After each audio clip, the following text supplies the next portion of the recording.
Okay, I want to show you a few things from my collection that are now Hall of Fame items. It's WrestleMania season. The Hall of Fame ceremony is coming up, so I'm going to show you a few pieces of my collection as it relates to this year's WWE Hall of Fame. I showed this off on another video.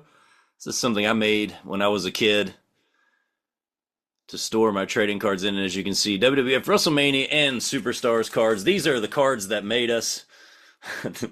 I like to call these the cards that raised me, because these were the first trading cards, wrestling cards that I ever had growing up. And I bring this up because this definitely had to have been my first Bad News Brown cards, who's going into the Legacy Hall this year. See if I can get him in here for you. Bad News Brown, right there in the Classics 1990 series. And I realize I know what the first Bad News Brown match I ever saw probably was, because it was on that WrestleMania 5 videotape that I showed in my previous video, Mania Memories. Thanks to everybody that checked that out. If you haven't got a chance, go look at that. It's some of my favorite memories of growing up, my first memories of WrestleMania.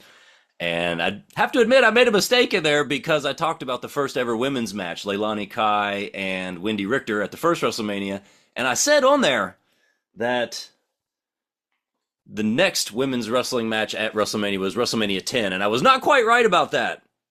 I got the facts wrong, and that's too bad. And I should have consulted this magazine that I also talked about in that video, but it's only a small paragraph in WrestleMania 2, because it was a quick one between Velvet McIntyre and Moolah. And I was listening to the Stick to Wrestling podcast as they reviewed WrestleMania 2, and I heard them say that, and I went, oh no! But I'd already taped the video, already put the quiz on there. You can't edit the quiz, so nobody answered it anyway. But I hope you'll go back and check that out, and when you do, just know that I was wrong about that. It was 8 years until the next WrestleMania women's match, not 9. Still pretty sad, actually. But that first Bad News Brown match I ever saw was WrestleMania 5, and it was on that cassette that I talked about. That it's one of the matches that actually made it to the tape, unlike the finish of the Ravishing Rick Rude and the main event between Hulkster and the Macho Man. But this was a match on WrestleMania 5. Horrible stuff. I believe that's the finish right there, when they both brought their weapons into the ring. Not an excellent match, but it was at WrestleMania 5, and these are the last of my Bad News Brown pieces in my collection. That I don't have a ton of AJ Styles stuff. I wasn't really following TNA that closely. I know my friend Derek Jones shudders at that thought, but I thought I'd show off a couple classic cards for a classic performer, AJ Styles. I love this Topps Heritage. It's got that classic look. And then, of course, the Allen and Ginter cards. They're just fun, no matter what. Big Sid Vicious going into the Legacy Hall as well. I've got a couple cool magazine covers featuring Sid. Here's December of 1990, Inside Wrestling. Man, Sid was on top of the world. Enlisted the Four Horsemen, I think, at this point, stepping in to challenge Sting, who newly won the NWA WCW title in 1990.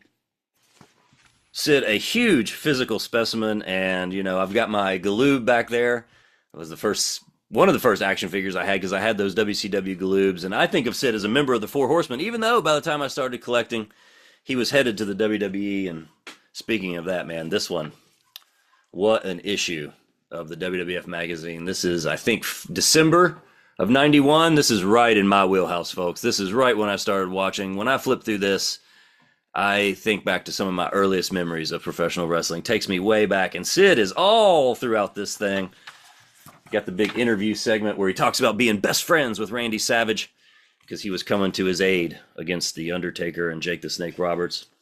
He wasn't big enough to have anything in the merchandise catalog, but man, I love looking through this merchandise catalog. Some of the classic stuff in here. I mean, look at this Rockers poster. Give me a break. And I do love flipping through these magazines. I don't do it enough. There's Macho Man. And I love this. Check this out. They found a serious picture of Liz. Did they ruin Randy and Liz's marriage? Liz looks disappointed. She looks lost in her thoughts. And this doesn't have to do with WrestleMania, but I got to show you this, and I need to look this up too. But here in the back, in the Spotlight's Private Eye section, here's Hacksaw and the Hendersons. Anybody remember that episode? I'm going to have to look that up. Looks like a fun one. Harry and the Hendersons. Bigfoot. I always knew he would be a top guy. And finally, a look at the billion-dollar princess, Stephanie McMahon Helmsley. One of my favorites. I can't even really explain why I love Stephanie so much. In fact, I hated her. She was like the foil to Chris Jericho in the early days of his WWF title run. And she was with Triple H when he defeated Jericho, so I really despised her at that point. But then she switched over and went with Jericho, and I kind of liked their dynamic, like they had good chemistry, but I was not happy about it, and I was not happy about Jericho not winning the undisputed title back. Let's see, this one starts in November of 01, and you can see Stephanie there. She's got one thing on her mind, and that's stepping out from Daddy's shadow and setting the world her father built on fire. But she is in top form. She is thriving at this time. I mean, check her out.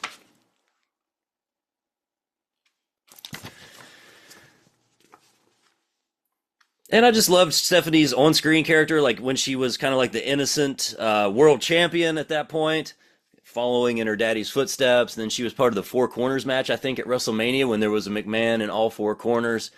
And so I always admired her. I loved her character work. And then even when she came back in as an authority, I still enjoyed her work as that character, even though most people despised it and thought she shouldn't be on television. But I was a fan of Stephanie in the authority role, and that's what she was getting into here. She was the SmackDown GM a year later, December of 02, I think, is what this one is. Talking smack, the SmackDown GM, don't mess with my show or me, it says. Stephanie McMahon, I mean, and come on.